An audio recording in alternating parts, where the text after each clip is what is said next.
Shabbat Shalom, Shalom Aleichem, Assalamu Alaikum. Welcome to Nehemiah chapter 6, in which there are 19 verses, beginning in verse 1. There was no opening left therein. This seems to be talking about the wall. The footnote does interpret it this way. There was no spirit left in them. So it seems that the wall affected the adversaries of Israel to this degree that there was no spirit left in them. That is one interpretation, but a straightforward reading would seem to indicate that they just closed the gaps. They finished the wall. It's complete. There's no opening left. There's no gaps left. Okay, verse 3. As soon as I shall have finished it, I will come down to you. So Nehemiah is saying, I have a great work to do. When I'm done, I'm going to come down to you. I will return to you when I'm done. In the Masoretic, it says the following: why should the work cease while I leave it and come down to you? So by me leaving, I'm going to delay the work. Okay, so two different narratives being told. I'm going to skip the mentioning about the mentions regarding the 4 and 5 times. You could just look at that on your own. It's not that important. Verse 6 is somewhat significant. There's an individual named Gashmu who has been identified as saying the following in the Masoretic only, but he's not included in the Septuagint narrative, interestingly enough. In verse 7, that thou mightest dwell in Jerusalem as a king over Judah.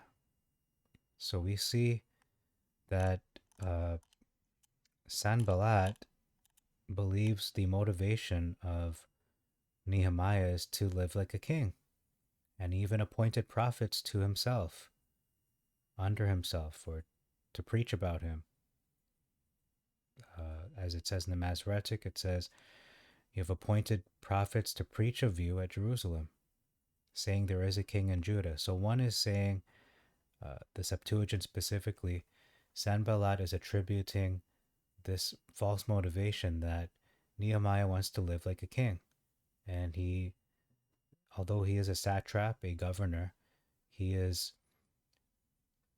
taking over as a king in Judah. He wants to, he sees himself in this way. That's how Sanballat believes Nehemiah wants to live. He wants to elevate himself to that type of position.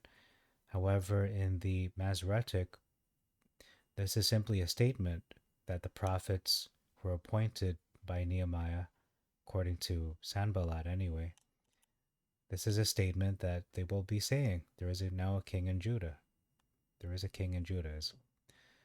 So we have two different subtle differences, but enough to make the facts differ quite significantly. One is saying this is a verbal statement that the prophets will say of you. The other is basically saying this is what you want to live. This is the lifestyle you wish to achieve. And notice the addition of saying, that's not actually in the original, in the Septuagint. Verse 8,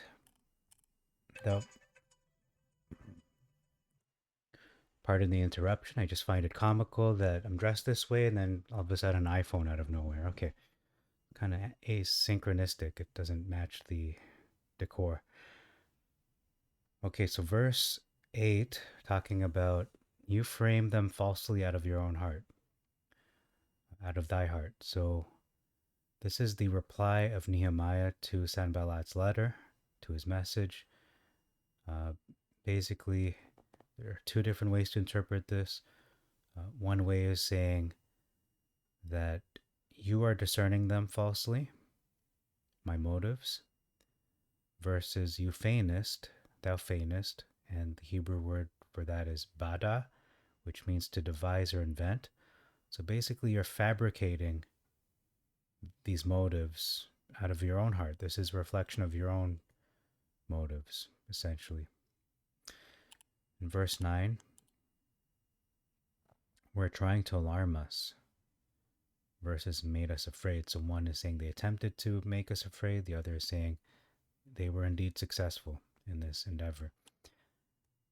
I have strengthened my hands versus O Elohim, strengthen my hands. Okay, that was inserted. Verse 11, a big difference here. It says, who is the man that shall enter into the house, talking about the temple, that he may live? So this is a rhetorical question, but he's also refusing in a polite way. In the Masoretic, it's not as polite. He's basically saying, do you think am I a coward, basically? Who is there that being as I am would go into the temple to save his life? I will not go in. So he's outright refusing to go with that plan of Shimei. Okay, and Shimei seems to be giving logical, common sense advice. They're coming to kill you at night, so we have to get out of this place and go to a more secure location. That's his advice. It seems to make sense, actually. But Nehemiah saw right through it. In verse 12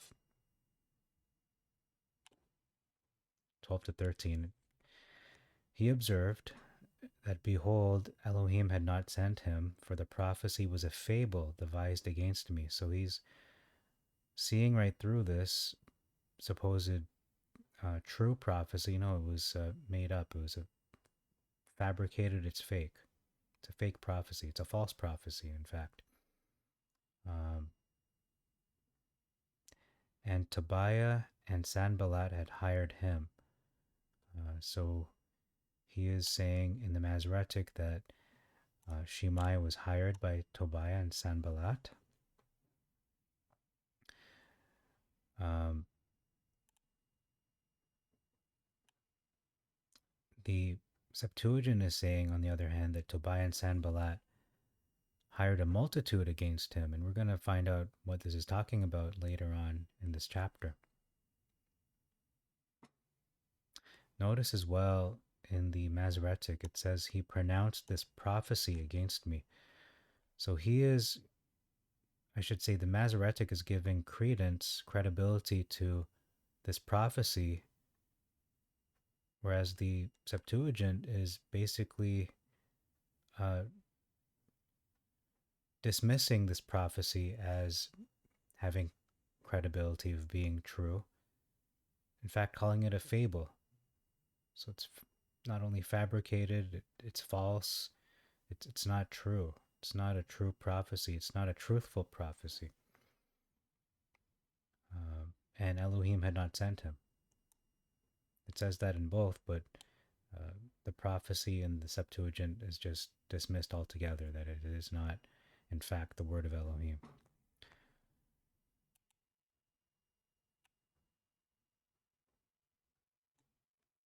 Verse 13,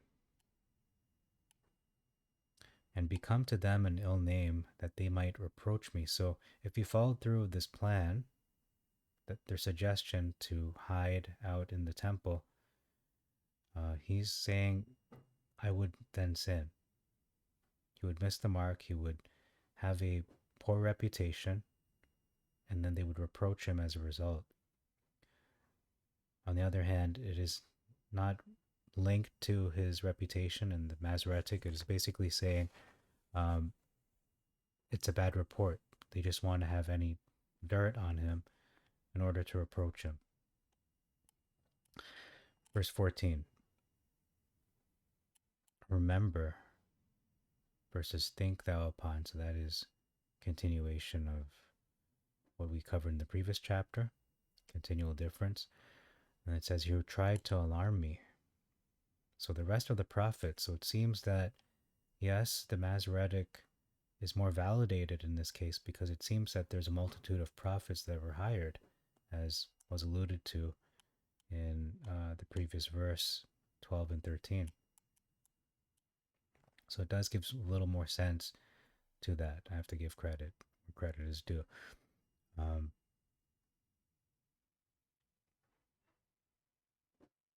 However, on the other hand, the rest of the prophets could have been hired to scare him by any means necessary. It doesn't mean that they were the ones giving the prophecy. It seems to have come only from the one individual, Shimei, whereas the other prophets could have been supporting this prophecy or trying to put fear in him in another way. So there are many possibilities here. Verse 16, feared, and great alarm fell upon them, versus they were much cast down in their own eyes. So one is saying the nations around about them were afraid and they're very alarmed, so they were on high alert, versus they were cast down in their own eyes. So who are the they? Is they talking about Israel, or were their enemies cast down in their own eyes? So if we're reading it in the first instance, then Israel's reputation was lowered in the eyes of their enemies. But how can that be when it's related to the wall being finished? No, it makes more sense that their enemies' own view of themselves would then be lowered. Their own collective self-esteem, you could say, was lowered because maybe not self-esteem, but could be their spirits that were cast down, which relates actually to the beginning of the chapter where the footnote had read there was no spirit left in them. It could be related to that, in fact. Okay, so back to verse 16. Fell upon them. The footnote reads, fell upon their eyes. So great alarm fell upon their eyes. I'm not sure how to make sense of that. And they knew it was of our Elohim this work should be finished. So the wall was indeed finished, versus this work was worked. So it doesn't seem to be finished, but I think that's the implication that it was finished.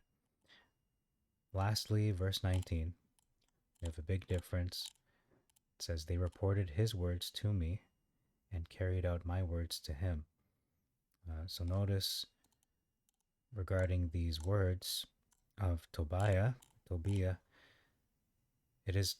they're referred to as good deeds, where if you examine this account, Tobiah did not in fact do any good deeds.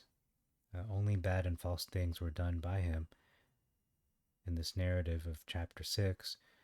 Ergo, therefore, this statement is false. It should be read as either deeds or words only, but not qualifying them, not indicating they were good. Okay, so that's all for this chapter. Thank you very much for your time. Till next time, I bid you all shalom alechem, assalamu alaikum, irini mazisu, pax vobiscum, peace be unto you, and maranatha.